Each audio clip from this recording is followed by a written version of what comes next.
Welcome to This Day at Everything Cool for April 11th. Houston, we have a problem. Well, not yet. On this day in 1970, NASA's ill-fated Apollo 13 launched from the Kennedy Space Center in Florida. It was NASA's 7th manned moon mission and the 3rd intended to land on the surface, but unfortunately the mission was aborted 2 days later after an oxygen tank exploded on board. This left the 3 astronauts, James Lovell, Jack Swigert, and Fred Hayes, struggling for survival halfway between the Earth and the moon. Thankfully, they survived.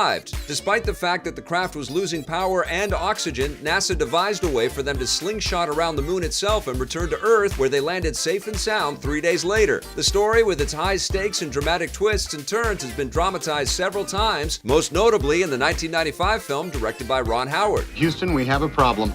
On April 11, 1985, an even bigger problem was happening at Apple Computers. The company's new CEO, John Sculley, forced co-founder Steve Jobs to step down from his role as head of development. Sculley and the rest of the board of directors were increasingly unhappy with the control that Jobs had over the company, and they also didn't like how much time and money he was spending on the new Macintosh computers, to the detriment of other divisions like the Apple II team. Jobs and Sculley also butted heads over fundamental design philosophies. Sculley wanted to make computers with open architecture, meaning users could easily swap out and upgrade components similar to PCs, while Jobs wanted to keep Apple computers closed like the Macintosh. Sculley won and Jobs left Apple soon after. It didn't last forever though. After Jobs left, Apple products got less and less popular, with Sculley forced out in 1993. Jobs returned in 1996, ushering in a new era of Apple that saw it reemerge as the world's biggest computer company.